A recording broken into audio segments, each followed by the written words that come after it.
When also Simon mentioned when we say that all this is dependent, this is all and this is the law, it's also thinking with original. While when we do aspiration, when we do segment something analysis, segment I, my father, my mother, they were all living ways. So are we saying aspiration with original? Aspiration. Aspiration is a yes, sometimes with the avijja, sometimes. So there is only nama rupa and they are cause and effect only, right? But according to Tirakutta Sutta, now Buddha allow idam ho nyatinam ho tu sukhita hon tu nyateyo, right? Sometimes you can share merit like that as a piñati, no? Piñati. Now sentimeter also like that, no? Sentimeter. But this is not the vipassana, no vipassana practice, no? Sharing merit also no vipassana practice. And Metta Bhavana also we use Sabhisata, etc., right? This also just a samatha only, no? Yeah.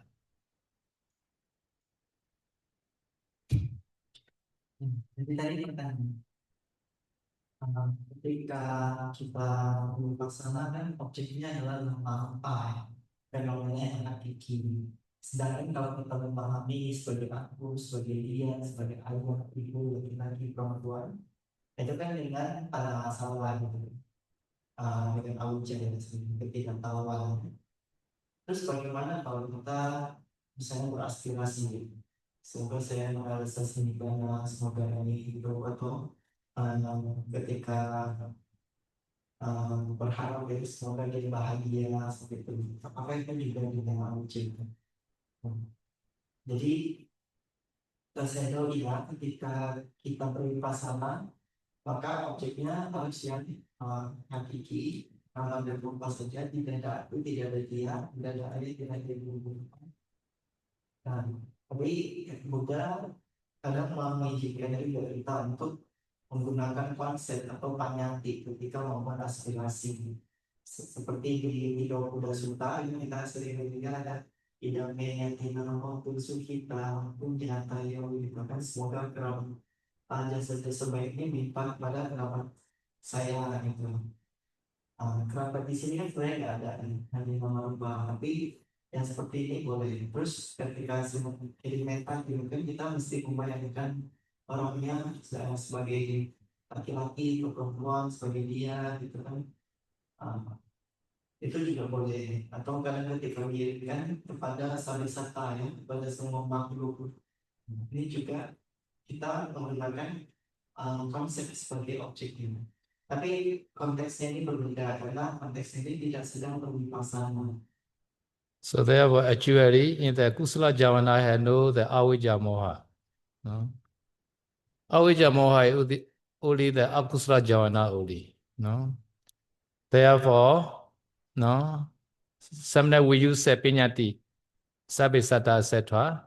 At that time, we understand that this is a normal rupa only. So Buddha also sometimes call the Anatta Pitika Visakha like that, Piñati.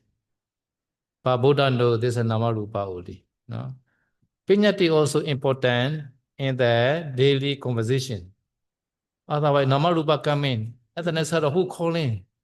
Dada Susato come in, Dada Susato understand. Shadow calling me. Instead of say normal rupa come in, that all are supply. Shadow calling who? So sometimes cannot say the normal rupa in the daily conversation. Have to use a piñati. No, or like a woman or man, or have to use. Even Buddha also use such kind of the usage. No problem at that time. No. Sebenarnya di kusala Jawa di pikiran yang kusala saat itu tidak ada awija ataupun moha. Karena awija dan moha itu asosiasi di pikiran yang jahat, pikiran yang akusala seperti itu. Ya, jadi ketika kita menyemeta misalnya Walaupun kita diri kepada konsep, kepada sabda, kepada itu, tapi kita paham bahwa secara hakikinya, secara sebenarnya itu hanya ada nama rupa. Ya. Ini tidak masalah gitu. Nah, untuk percakapan sehari-hari juga konsep itu sangat penting. Ya. Bahkan Buddha sendiri itu ketika bersehari-hari itu menggunakan wahai anak Vidika, gitu ya. Hai Ananda, seperti itu ya, Wisakha dan sebagainya. Buddha juga memanggil nama-nama mereka. Ya. Dimana kalau misalnya kita percakapan sehari-hari dengan Hai nama lupa gitu ya. Saya mau memanggil Dr. Susanto, Hai Dr. Susanto datang gitu. Dr. Susanto mau saya panggil saya. Tapi kalau saya bilang, nama lupa datang, semuanya penuh dengan siapa yang dipanggil gitu. Makanya dalam percakapan sehari-hari kita tetap menggunakan konsep. Bahkan Buddha sendiri menggunakan, tapi yang penting adalah kita mengerti bahwa secara nyatanya cuma ada nama rupa. So therefore, just usage is a not so much problem. Just usage, wrong knowing, no. He believe, oh, this not namarupa, this really exists. Like at the time, a little bit problem. No. Jadi kalau cuma menggunakan dalam itu nggak bisa. Yang masalah kita salah. So for example, so this phone, I know this rupa like that, but I don't know rupa. I had attachment along maybe at that time, a little bit problem like that. No, but I say that phone. I not say the rupa. The rupa is a many. Letter also rupa. This also rupa. This mind also rupa, right? Cannot be differentiate. So sometimes we use just differentiate only. At that time, this not avijja like that. No. Seperti handphone kan kalau kita paham cuma handphone, cuma lupa materi itu masalah. Kita walaupun kenal kita paham sebenarnya cuma materi. Masalahnya sedikit, tapi kalau kita tidak paham bahwa handphone itu sebenarnya cuma empat unsur, cuma materi ya, maka kita akan melekat sama handphone ya, nggak bisa lepas dari handphone ini, anggap sebagai yang puluh dan sebagainya. Ini yang jadi masalah. Jadi kalau dalam sehari-hari kita boleh menggunakan istilah handphone ya. Kalau enggak kan ya handphone juga materi lupa, laptop juga lupa, termos juga lupa, mic juga lupa gitu. Kalau kita cuma bilang saya pakai lupa yang benar gitu, maka bisa membedakan. And also attachment is connected with the I, you, like that. No? And that attachment is based on the avijja. No? This attachment also mostly belong to you like that. So for example, so in the one city, one market is a fire like that. At the time, one man, he has no belonging in the market. No, he is not shop in the market. At the time, he not so worried. The whole market, very expensive market, is a fire like that. But he not worried. No, because nothing belong to in the market like that. But he go down from the house. At the time, his slipper is a loss. One pair of slipper. At the time, he worried a lot. Where is my slipper? So this slipper is belong to him. And then he more worries like that. The whole market fire, he no worry.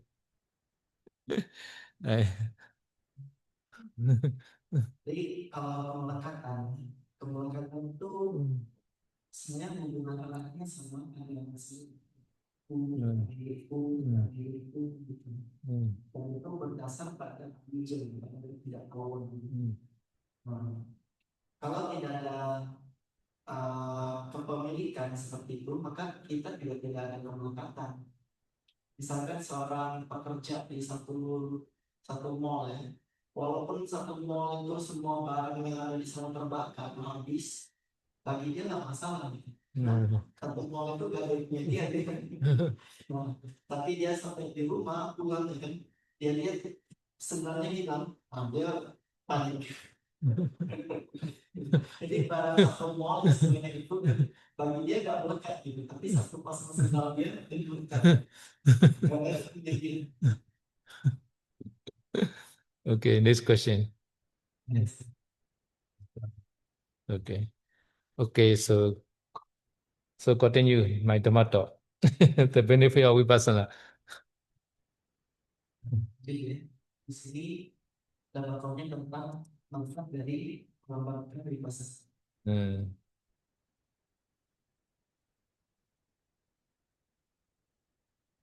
So Buddha said in the Mahasithana Sutta, Sattana Visuddhiya Soka Vridevana Samate Kamaya Dukkha Domana Sana Ate Kamaya Nyaya Sati Kamaya Nibbana Sa Sijigiriyaya. So 5 benefit Buddha said. Sattana Visuddhiya for the purification of beings. Number 2, for the overcoming of sorrow and limitation. Number 3, for the distraction of suffering and grief. Number 4, for reaching the right path, Riya Mega. Number 5, for the attainment of the Nibbana. No? Dan ini manfaat-manfaat dari melakukan vipassana. Yang pertama sebagai pemurnian dari makhluk. Yang kedua untuk mengatasi rasa kesedihan dan juga ratapan. Kemudian yang ketiga adalah untuk menghancurkan penderitaan dan penyesalan, duka dan kemalasan. Jadi duka cita dan sakit. Dan yang keempat adalah untuk mencapai jalan yang tepat, yaitu makanya. Dan yang kelima untuk pencapaian nibbana. So this is the benefit of the insight meditation Vipassana Bhavana. Okay, now story of Kisa Gautami for the overcoming of sorrow and limitation, Sokapri Devana, Samtikamaya, and for the distraction of suffering and grief, Dukkha, Domanasana, Atingamaya. This is an example. No? Nah, kemudian ini ada kisah lokal untuk menceritakan manfaat vipassana, yaitu mengatasi sokka dan paridewa, kesedihan dan ratapan, serta duka cita dan perasaan sakit. You can see the picture. Kisa Gautami, no, her son is dying. At the time, he has a lot of the sorrow and limitation.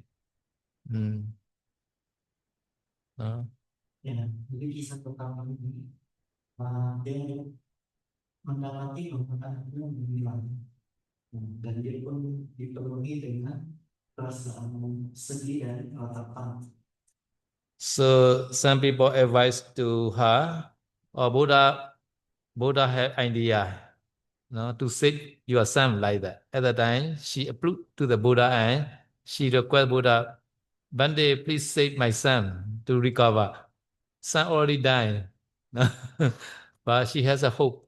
No? Buddha can save, recover my son. No? Jadi di sini si kisah pertama ini kan putranya meninggal, tapi dia mencari ke sana sini untuk cari siapa yang bisa menyembuhi gitu. Sampai suatu hari yang coba kamu pergi ke pertama itu yang Buddha, jadi mungkin dia punya obatnya. Jadi kisah pertama ini pun datang kepada Buddha dan memohon gitu, oh betapa tolong sembuhkan anak saya ya, padahal anaknya meninggal. This is the first son and the only son. So Kisa Gautami was a girl lived in the Savatthi Ne Gautami. She was from a poor family and she was thin, so she's called Kisa Gautami. Due to her poverty and attractiveness, Kisa Gautami was unable to find a husband. So she was with pain and suffering, dukkha and domanassa. Finally, he found a husband, but family member or her husband didn't treat her well as she didn't have a child. Their hatred caused her great unhappiness. No? Before she had no child. Therefore, face the small, very small face in the family. Jadi Hmm. kisah pertama ini dia adalah seorang perempuan di negeri Islam. Namanya sebenarnya Pertama. Cuman dia datang dari keluarga yang miskin dan juga kurus. Ya, dan itu dia dipanggil sebagai kisah pertama. Pertama yang kurus. Hmm. Ya, akibat dari kemiskinan dan tampilan dia yang tidak menarik gitu ya. Kisah pertama nggak bisa dapat suami. Hmm. Jadi dia menderita sakit dan luka cita. Hmm. Akhirnya dia menemukan seorang suami, tapi keluarga suaminya tidak memperlakukan dia dengan baik karena dia tak bisa memiliki anak. Jadi istilahnya dia wajahnya kecil pada saya di keluarga itu. But when Kisagonami gave the birth to a baby boy, husband whole family accepted her. No, her release was huge, and she felt that great burden and falling from her back because she can deliver the son, baby boy. One day, her little son suddenly fell ill and died. This heartbreak was too much for her. No, she was crying and lamenting in Soka and pleading, no, refusing to accept the fact that the child was dead. She told herself that he was only sick and would recover if she could find the right medicine for him. Ya. Namun akhirnya di sebelumnya mampu melakukan sesuatu lain dan akibatnya keluarga suami itu jadi dia sangat lega gitu dan dia merasakan bahwa derita besarnya sudah lepas dari ibunya. Tapi suatu hari si putranya ini tiba-tiba jatuh sakit dan meninggal. Dia sangat sakit hati ya dan terlalu besar baginya masalah ini. Dia menangis dan juga tantrum gitu ya, ratap ya. Jadi dia menolak untuk menerima kenyataan bahwa anaknya sudah meninggal. Dia masih mengatakan kepada dirinya bahwa ini anak pasti cuma sakit dan dia bisa sembuh kalau dapat obat yang tepat. Because of her past good karma, someone advised her to visit the best physician, the Buddha, who will surely know the right remedy. No? So she met the Buddha at Jitawana Monastery. She listened Dhamma and followed the Buddha instruction and understand the dead. She meditated as taught by the Buddha and finally attained arahantship. No? Tapi karena akibat dari karena yang disebut ada seseorang yang menyarankan dia untuk mengunjungi seorang tabib hebat bernama Buddha ya. Seorang tabib hebat itu Buddha. Pasti Buddha tahu obat yang tepat untuknya. Gitu ya. Jadi dia pun bertemu dengan Buddha di Vihara Jetawala. Kemudian setelah mendengarkan dhamma dari Buddha dan mengikuti petunjuk dari Buddha, dia pun mengerti, akhirnya memahami tentang kematian. Ya, jadi dia bermeditasi sesuai arahan dari Buddha dan akhirnya mencapai kesucian arahan. So how the Buddha made she understand the death? Bagaimana Buddha bisa membuat dia paham dan tahu? So Buddha said, if you can get the mustard seed from the house which never die any person. This meaning is you can find the mustard seed from the house. This house should be nobody died yet. At the time she tried one house to get the mustard seed. Every house had mustard seed, but every house already had died. People already died, so she cannot get any mustard seed. At that time, she slowly understand the searching the mustard seed. Oh, every house had someone already died, not only my house. So she understand the death like that. No? Jadi ketika bertemu, ini kan meminta Buddha untuk menyembuhkan. Jadi Buddha bilang syaratnya bawakan saya biji sesawi gitu, satu seumput biji sesawi gitu ya. Tapi kamu harus menerima biji sesawi ini dari rumah yang tidak ada orang yang meninggal di rumah itu. Nah, jadi dia pun pikir, oh itu gampang ya biji sesawi ya. Dia pun pergi dari satu rumah ke satu rumah, dia meminta biji sesawi, dan ketika dia minta, orangnya bilang, oh ya ada biji sesawi ya. Terus dia tanya gitu, tapi ada nggak yang meninggal di rumah ini? Nah, sayangnya si pemilik rumah bakal bilang, oh kemarin atau tahun yang lalu gitu si paman saya meninggal dan seterusnya. Dari satu rumah ke rumah yang kedua, ke rumah yang ketiga, berbagai rumah yang dia kunjungi, ya, semuanya ada yang meninggal. Ya. Akhirnya dia pun sadar bahwa kematian itu bukan hanya bagi dia, tapi bagi semua orang. Dan dia kembali ke hidup. Yeah, Buddha say, I can make your son recovery if you get the master seed, such kind of house. So Buddha also not telling lie, right? Buddha know she cannot get such kind of master seed, no? And although the son cannot be recovered, Buddha knew, no? Jadi Buddha meminta dia untuk menerima membawakan biji sesawi dari rumah yang tidak ada orang yang meninggal di sini. Kalau dia bisa bawa itu, Buddha bisa menyembuhkan anaknya. Tapi di sini kan sebenarnya yang sudah meninggal kan nggak bisa disembuhkan. Tapi Buddha itu berbohong. Karena Buddha tahu tidak ada rumah yang tidak ada yang meninggal.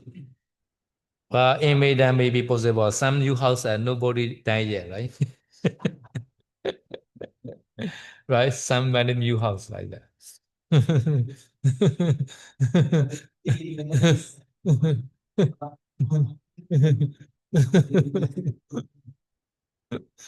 Okay, these are the benefit of practicing meditation. Soka Prideva, Samti Kamaya, and Dukkha Domanasana Atikamaya. Jadi ini masih yaitu mengatasi kesedihan dan ratapan serta menghancurkan penderitaannya dan kesulitan. Why she already take Rashid? So no Soka Prideva, surely. No Dukkha Domanasa also. No? Kenapa bisa juga duka dan duka kita gitu ya? Karena dia sudah mencapai kesucian arahat. Yang jelas seorang arahat tidak akan bersedih, tidak akan meratap, tidak akan berduka gitu. Okay, next story. Next story is a Patachari. No? Patachari also famous. You can see the picture. Patachari has she threw the her cloth.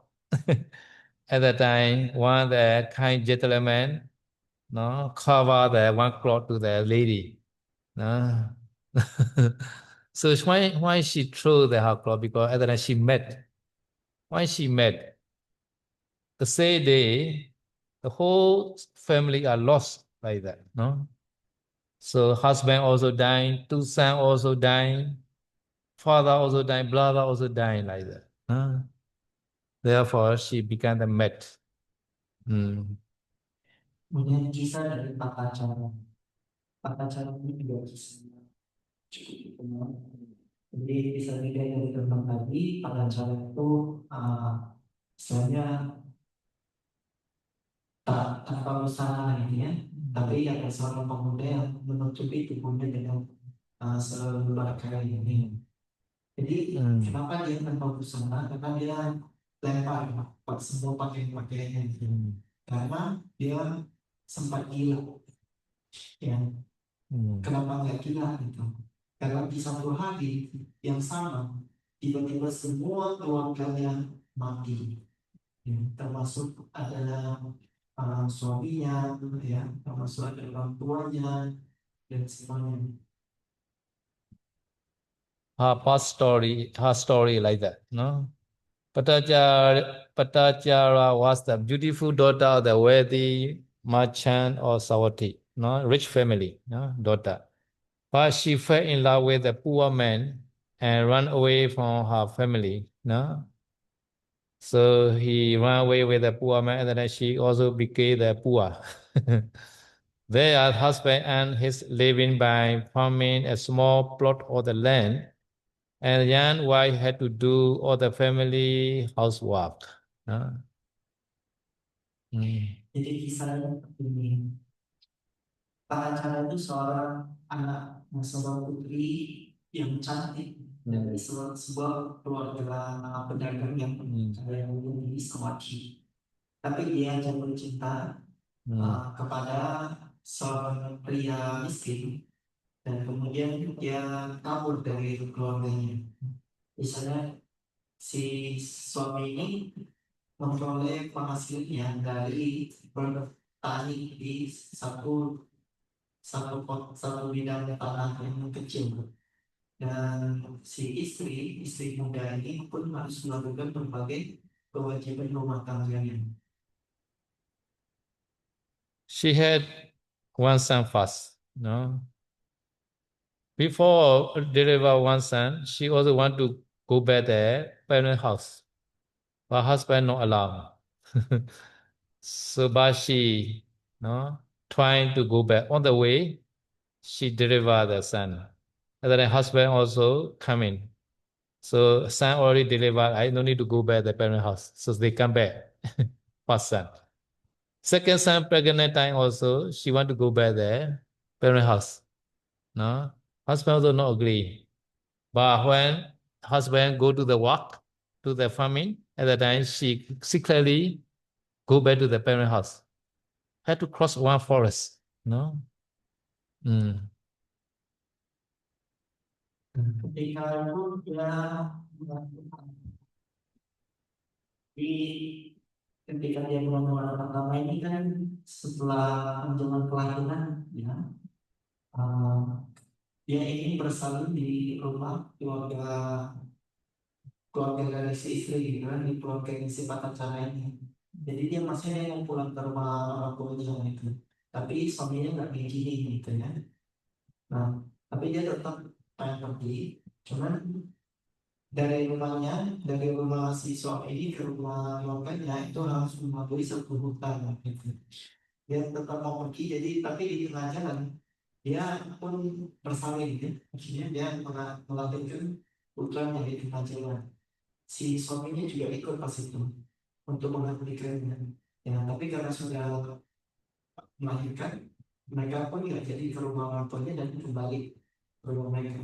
Nah, kemudian singkat cerita mengandung anak yang kedua. Untuk anak yang kedua juga sama gitu. Dia masih pengen pulangnya bersalin di rumah keluarganya sendiri, tapi suaminya pun masih tidak mendukung. So parent doesn't want to meet the parent-in-law because he afraid. He afraid to see the parents-in-law like that. So husband not agreeing, but she go out. No, on the way again, they deliver again like that. No, deliver. No, second son also deliver on the way. First son also deliver on the way. Second son also deliver on the way. No? At the time, husband also arrived in the forest again. Jadi suami nggak mau ketemu sama orang tuanya gitu ya. Makanya dia melarang istrinya untuk pulang gitu, karena dia nggak pengen ketemu sama orang tuanya. Nah, jadi untuk anak yang kedua juga sama, pas si istri lagi berusaha untuk pulang, ya, di tengah jalan bersalin gitu, jadi melahirkan gitu. Dan pas itu suaminya pun tiba, akhirnya mereka nggak jadi. At that time, that night is no weather not good, raining a lot, heavy rain. The whole night heavy rain.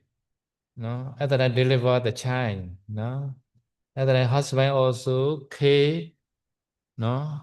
At that time, the Patajala asked him to find a place.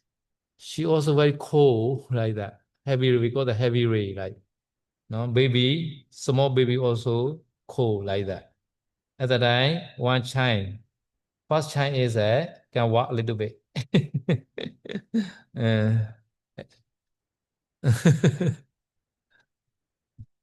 mm.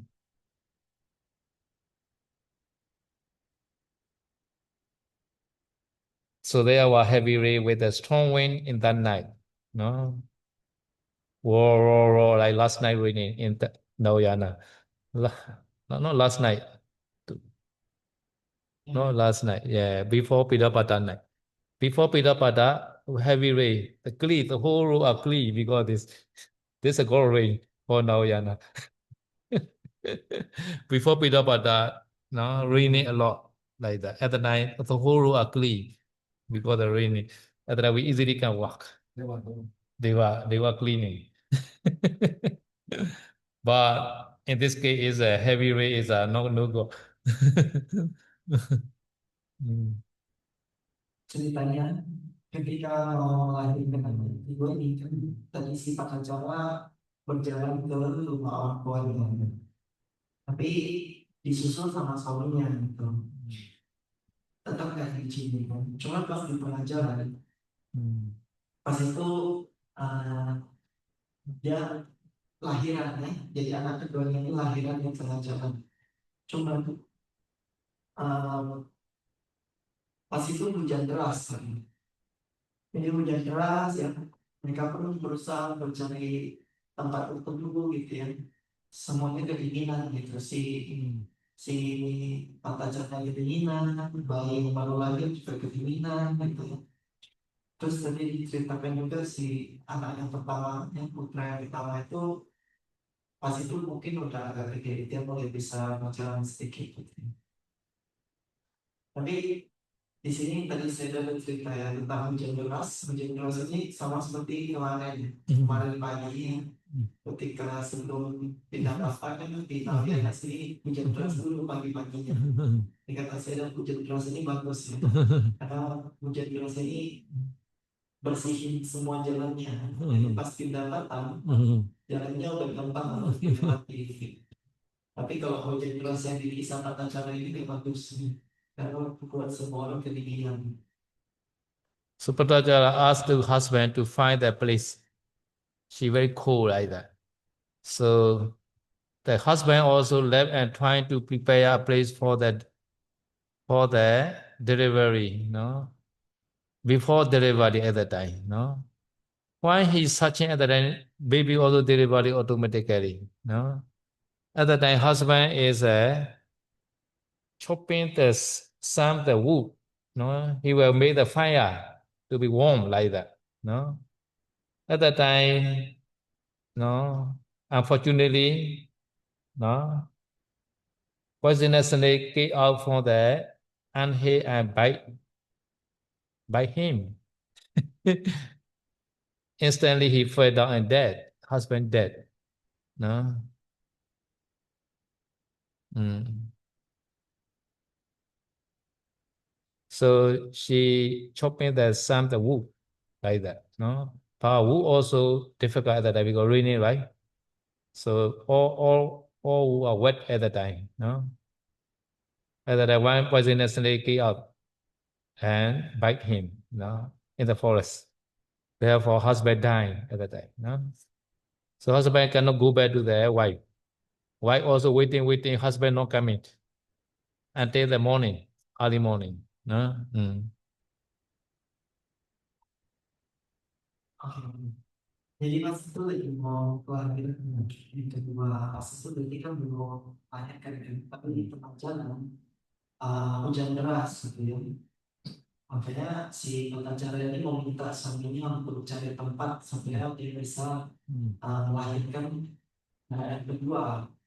Nah, pergilah si suaminya ini untuk menebang pohon gitu ya, menebang beberapa kayu sebagai tempat supaya bisa lahiran kan.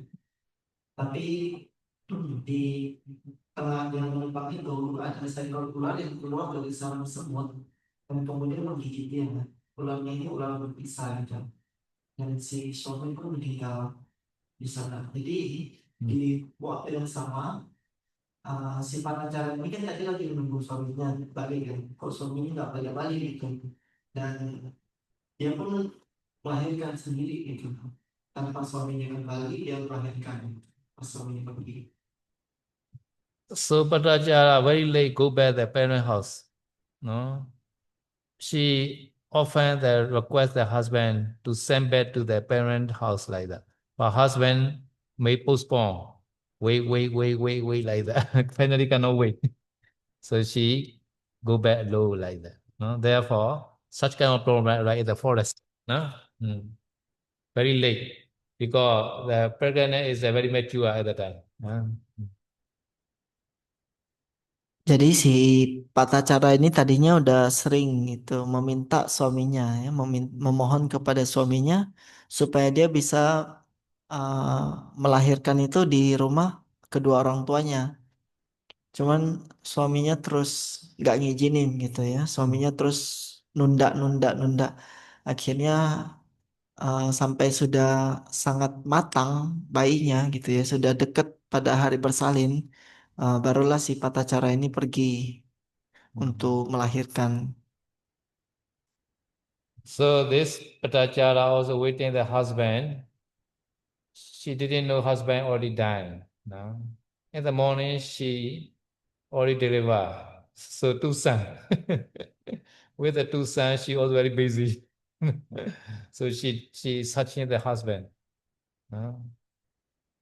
Patachara was waiting for husband, and without him, she gave the birth to the second son. Following day morning, together with her newborn son and the other son, found husband lying dead. She was so much limited with the unbearable sorrow. Sokka, Prideva, Dukkha, Dobanasa. No? Husband dying already. No?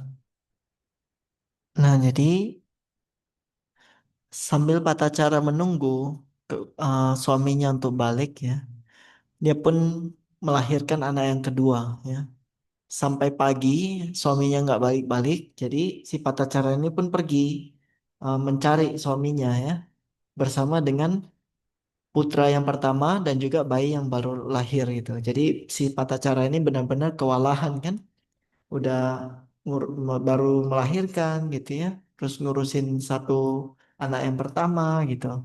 Terus gak ada suaminya lagi. Ternyata mereka menemukan bahwa suaminya ini sudah tergeletak meninggal ya. Jadi dia pun sangat uh, sangat bersedih pada saat itu. Jadi dia tetap pergi untuk ke rumah orang tuanya. She had no choice. Therefore, she left to see her parents. No? Husband already died, right? So only he has had this one choice only, to go back their parents' house. Hmm. Nah, jadi karena gak ada pilihan lain, karena suaminya juga udah meninggal, jadi dia cuma bisa lanjut untuk pergi ke rumah kedua orang tuanya. When they try to cross a river, no? At that time, the river is full of the water because last night heavy rain. At that night, she lost both of her son.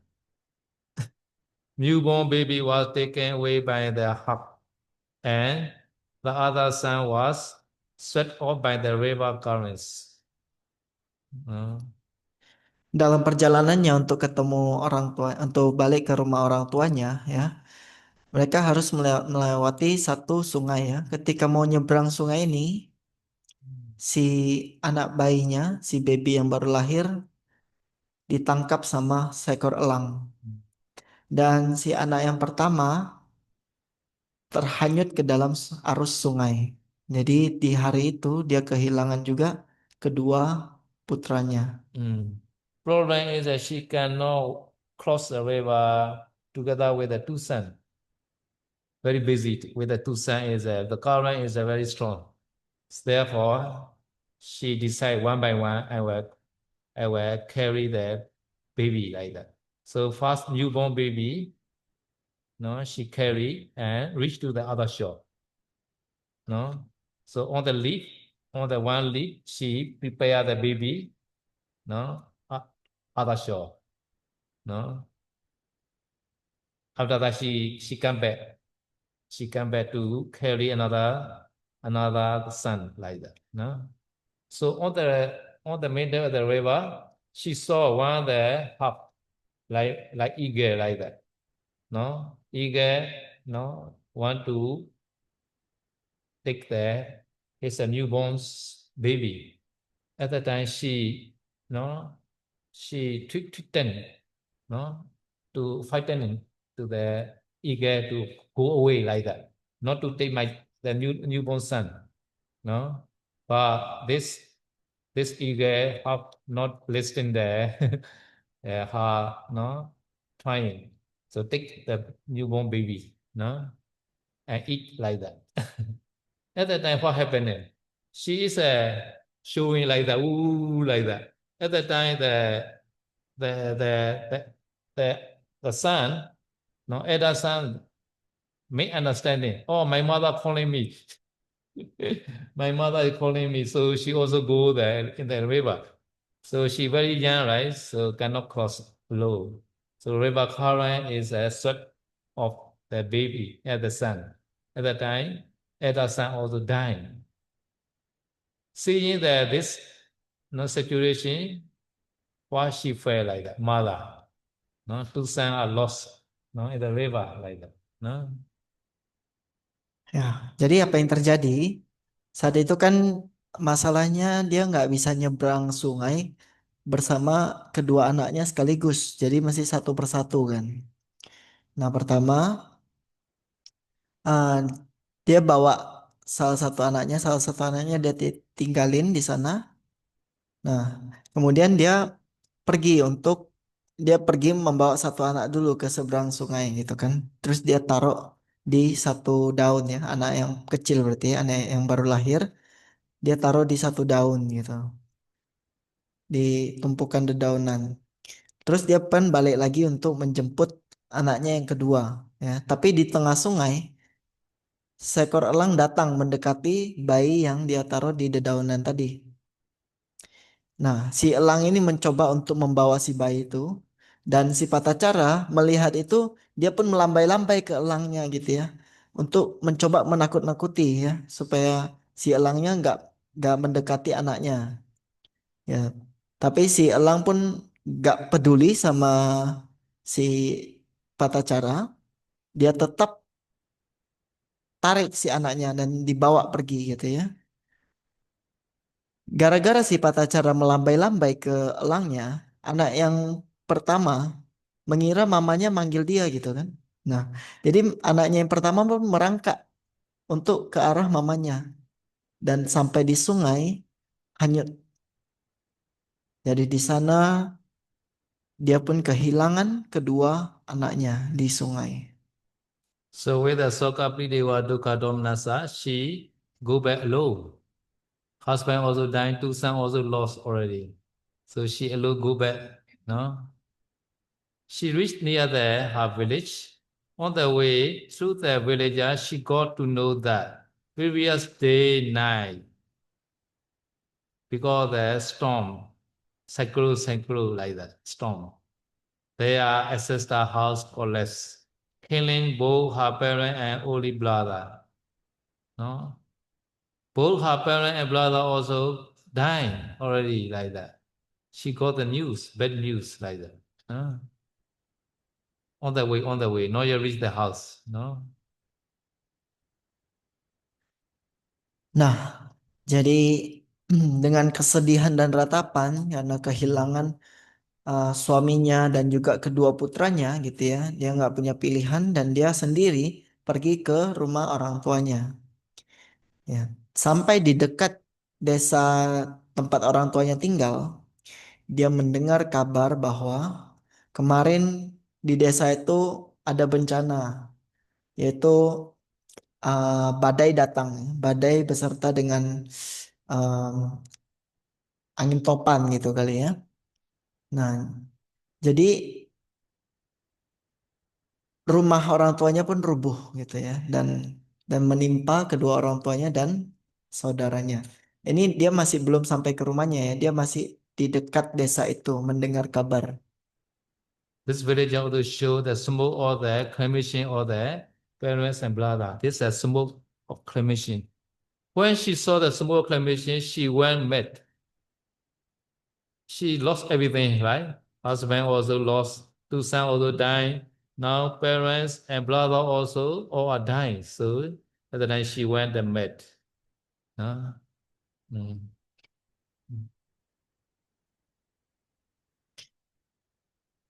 Jadi dari si orang desa ini kemudian menunjukkan gitu tempat kremasi dari orang tuanya ya, dari keluarga-keluarganya.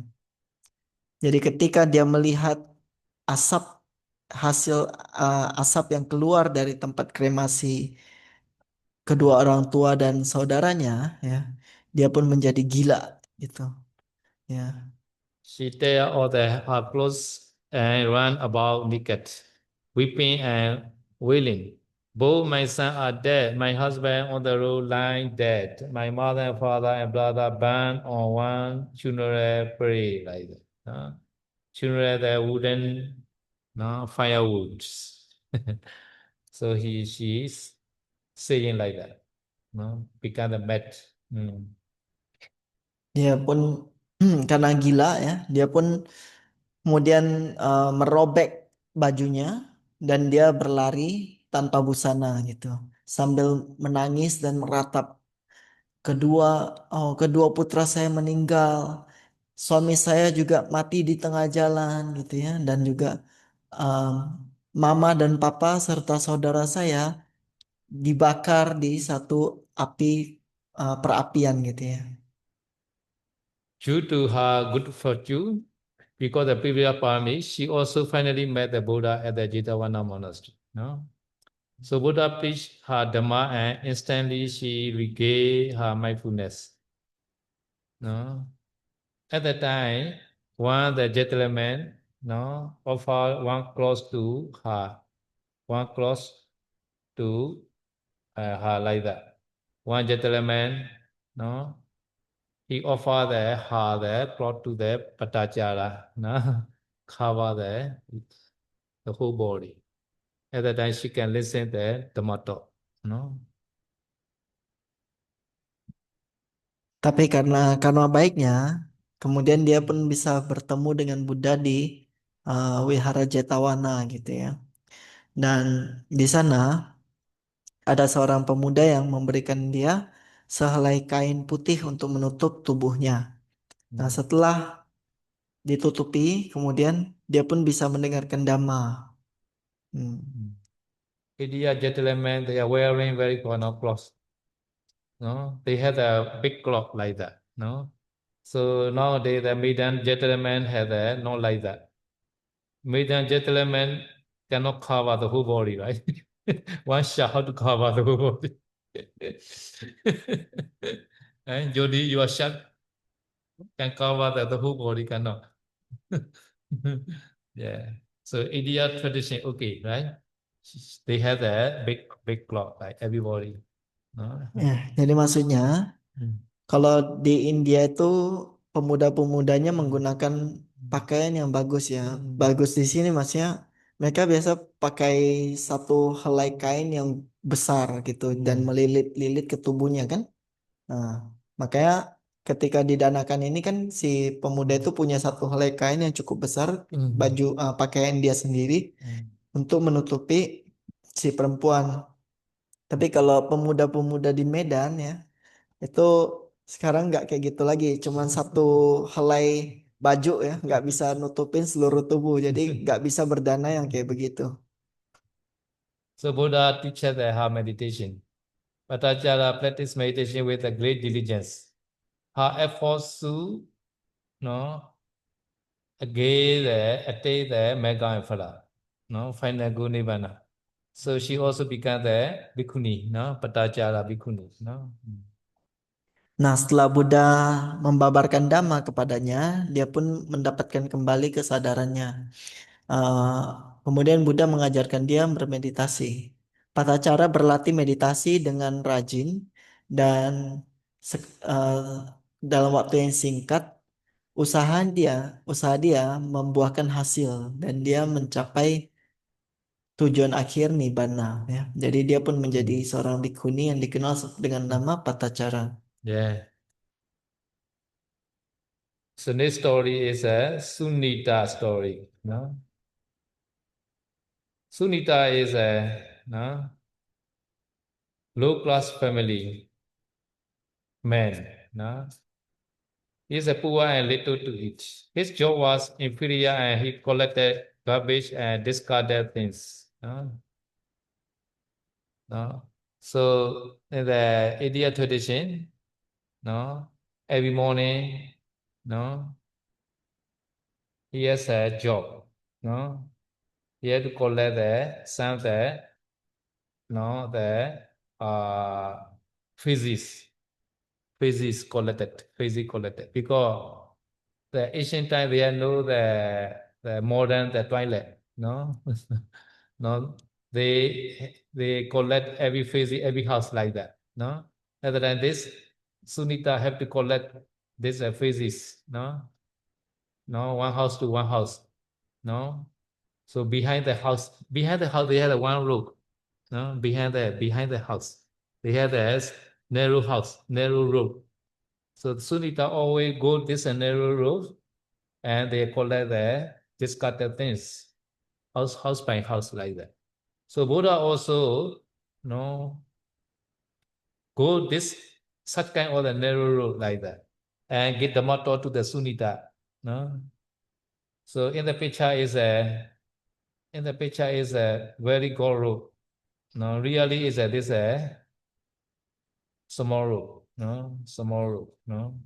Sunita is collected the fizzy like that, no?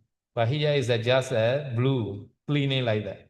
Not just cleaning, he also collected the discarded thing, no? Cerita selanjutnya adalah tentang Sunita. Sunita adalah seorang pria dari kasta rendah, keluarga yang rendah dan juga miskin. Dia cuma makan sedikit setiap harinya. Dan dia itu profesinya adalah pemulung gitu ya. Dia mengambil sampah-sampah, barang-barang yang dibuang serta kotoran-kotoran gitu. Jadi biasanya kalau di rumah-rumah itu mereka membuang barang-barang yang tidak dipakai ya, sampah-sampah dan juga kotoran gitu ya, ditumpuk di belakang rumahnya dan di belakang rumah itu jadi seperti satu gang kecil gitu. Sunita ini setiap hari datang ke gang tersebut dan eh, mengambil sampah-sampah itu gitu dari satu rumah ke rumah yang lain. Nah, jadi dia pun dianggap remeh, dijauhi gitu ya, dan nggak disukai oleh orang-orang. Ya. Tapi saat itu Buddha sengaja datang lewat gang kecil tadi untuk bertemu dengan Sunita. Ya, tadi di gambar itu sih gambarnya seolah-olah Sunita di jalan besar gitu kan dan juga cuman pegang sapu gitu. Padahal enggak ya. Sunita itu eh ya dia lewat gorong-gorong gitu ya, lewat gang-gang kecil dan juga dia memulung sampah-sampah dan kotoran. So Buddha, no, met with Sunita. Buddha, no, asking Sunita, would you like to become bhikkhu or not? No, do you want to ordain or not? No, and then Sunita very happy. Such kind of person is no requesting me like that. So she suddenly that answer, yes, I want to become bhikkhu. Mm. Mm. Jadi Buddha mengunjungi Sunita dan meminta bertanya kepada Sunita ya, uh, apakah kamu mau ditabis menjadi seorang bikhu gitu ya. Mendengar kata-kata ini dari Buddha ya, dia merasa kagum bahwa seseorang akhirnya meminta dia untuk melakukan sesuatu gitu, mengundang dia untuk masuk ke dalam komunitasnya ya. Dan tanpa berpikir panjang dia pun menjawab, ya saya mau ditabis. So he got the fully ordination bhikkhu. Buddha teaches him meditation. He meditated with a diligence and within a single night, get out of all suffering, dukkha domanassa. He became an arahant. No, one night only he tried. Nah, akhirnya dia pun mendapatkan upasampada dan Buddha mengajarkannya untuk bermeditasi. Ya. Jadi dia pun bermeditasi dengan rajin dan dalam satu malam dia kembali dia keluar dari semua penderitaan ya, duka cita dan penderitaan. Dia menjadi seorang arahat. Jadi cuma butuh satu malam ya untuk menjadi arahat bagi si Sunita ini. Why Buddha, trying to meet the Sunita in the very narrow street? Buddha already saw in that day morning by Mahakaruna Samapatti. No? So every morning also Buddha enter the Mahakaruna Samapatti. At that time, some being who has parami automatically enter in the visible or the Buddha at the time. No? At the time, Buddha always reflect, or such kind of being are to attain mega phala or not today like that. So that day also, Buddha already saw in the early morning. Sunita will be today or day like that, and become there, quickly they arashit.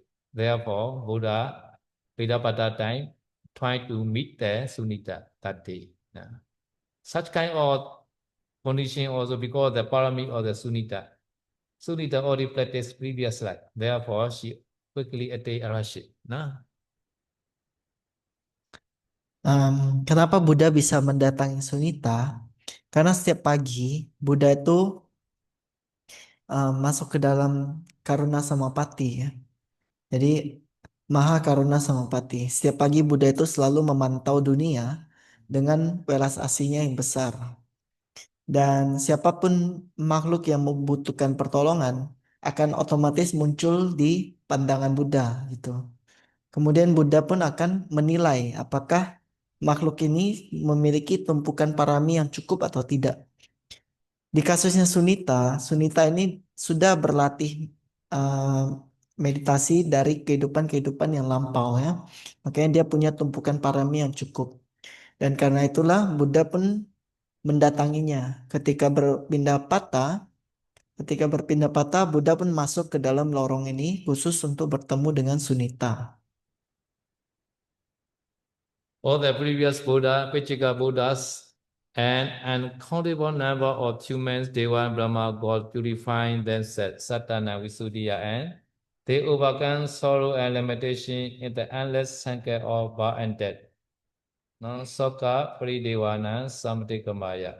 They all destroy suffering and grief or samsara, dukkha domanasana, atikamaya, and enter to the right path, nyayasa, adikamaya, and finally attain nibbana sat, sichikriyaya by practicing meditation. Jadi semua Buddha, Paceka Buddha, dan jumlah manusia, dewa dan Brahma yang tak terhitung dari masa lampau, mereka semua telah memurnikan dirinya. Ya. Mereka telah mengatasi kesedihan dan ratapan dalam lingkaran kehidupan dan kematian yang tak berujung. Mereka juga sudah menghancurkan penderitaan dan duka cita di samsara. Mereka telah masuk ke jalur yang tepat, ke jalan yang tepat, dan akhirnya merealisasi nibbana dari berlatih meditasi. Okay, conclusion. Kesimpulannya, Now let's summarize the motto. We started the motto by seeing the importance of doing things with the understanding of its purpose or reason and benefits. We found three kinds of benefits. Number one, to get rid of some undesirable or unwanted or unpleasant things Number two, to gain some desirable or wanted or pleasant things. And number three, to achieve a goal. No, every action we can get there three kind of benefits. No. Ya, jadi mari kita menyimpulkan, merangkum Dhammatok ini ya. Jadi kita memulai Dhammatok dengan melihat kepentingan, melihat manfaat dari memahami, sorry. Jadi kita memulai Dhammatok dengan melihat pentingnya melakukan sesuatu dengan memahami tujuan dan manfaat, dan serta alasannya. Jadi kita menemukan ada 3 manfaat yang sebenarnya kita inginkan dalam melakukan apapun. Satu adalah untuk menghilangkan sesuatu yang tidak diinginkan, ya, tidak diharapkan dan tidak menyenangkan. Yang kedua adalah untuk mendapatkan hal yang diinginkan, diharapkan dan yang menyenangkan. Dan yang ketiga adalah untuk mencapai suatu tujuan. So for meditation, no, why is that we are carried, no, why is that we are carried out, no, no, why is that we carry out, no, we carry the bad things, no, stress, worry, etc. No, to gain is what we gain, no, we gain the happiness, etc. No, chief goal is a nibbana, no. So there we mention about an important aspect of man's life by mentioning the practice of contemplating Pajavakana also. No? So Padisankara Yoniso also, no? In the Pajavakana, there are also many reasons why we are eating, why we are wearing like that. No? So that they also have that, we can find that in the Pajavakana, no, the purpose of using the full requisite. After that, we also already we learn the meaning of the meditation bhavana. No? Terus apa yang ingin kita hilangkan dengan bermeditasi? Yang ingin kita hilangkan adalah hal-hal buruk ya, terutama pikiran-pikiran buruk. Kemudian apa yang ingin kita peroleh, hal menyenangkan apa yang ingin kita peroleh, yaitu kebahagiaan dan pikiran-pikiran yang baik ya. Serta apa ya tujuan dari meditasi? Tujuan utama dari meditasi adalah untuk pencapaian nibbana. Kemudian kita juga membahas tentang pentingnya aspek-aspek dari kehidupan bhikkhu ya, dengan berbagai perenungannya, yaitu perenungan terhadap 4 kebutuhan pokok kan. Ya, dari situ kita mempelajari bahwa dengan menggunakan barang-barang kebutuhan sehari-hari pun ya kita sebenarnya harus punya tujuan ya, tujuan yang bagus. Kemudian kita juga belajar arti dari pengembangan atau meditasi. Then we discuss about the benefit of the Bodhanusri Bhavana, Metta Bhavana, Asubha, Kayagata Sati Bhavana, Manusri Bhavana, Chinkama Bhavana, Anapanasati Bhavana, Samatha Bhavana, and Jhana Samapatti, and the benefit of the Vipassana Bhavana. Now we already discussed. No? Kemudian kita membahas juga manfaat-manfaat dari beberapa meditasi seperti Buddhanusati, Metta, Asubha, Kayagata Sati, ya, Marananusati. Kemudian manfaat dari meditasi jalan, manfaat dari mengembangkan Anapanasati, mengembangkan konsentrasi yaitu samatha maupun jhana samapatti. Dan yang terakhir kita tadi membahas tentang pentingnya berwipasana. We went through the many stories which emphasize the importance of the present meditation. No? Like Kisa Gautami, Patajara, Sunita, etc. like that. No? Kita juga telah membahas banyak cerita-cerita yang menekankan pada pentingnya latihan meditasi ya, seperti kisah cerita dari kisah Gotami, ya, Patacara gitu ya, dan su apa tadi? Sunita ya, Sunita. We understand that the most important benefit is to attain final goal nirvana. So we get to the conclusion that we should practice meditation to live peacefully and happily and finally to attain liberation, nibbana. Jadi kita memahami bahwa dari semua manfaat yang bisa kita dapat dari berlatih meditasi, yang paling penting adalah manfaatnya yaitu untuk merealisasi tujuan akhir nibbana. Jadi kita telah mendapatkan kesimpulan bahwa kita harus berlatih meditasi untuk bisa hidup dengan damai dan bahagia dan untuk akhirnya merealisasi pembebasan nibbana. Also, you also always give the most important advice. No? If you want to attain nibbana, you must meditate samatha vipassana diligently. Also, Paus Hairoji juga memberikan nasihat yang sangat penting yang beliau sendiri sering mengulang-ulanginya, yaitu jika Anda ingin merealisasi nibbana, Anda harus bermeditasi samatha dan vipassana dengan rajin. may you all meditate diligently and get the best results of meditation. May you all attain nibbana. Jadi semoga Anda semua bermeditasi dengan rajin dan mendapatkan hasil dari meditasi Anda, ya. Semoga Anda semua merealisasi nibbana. Yeah. Sadhu, So sadhu, Tamasari also welcome to you. Selamat datang. Yeah.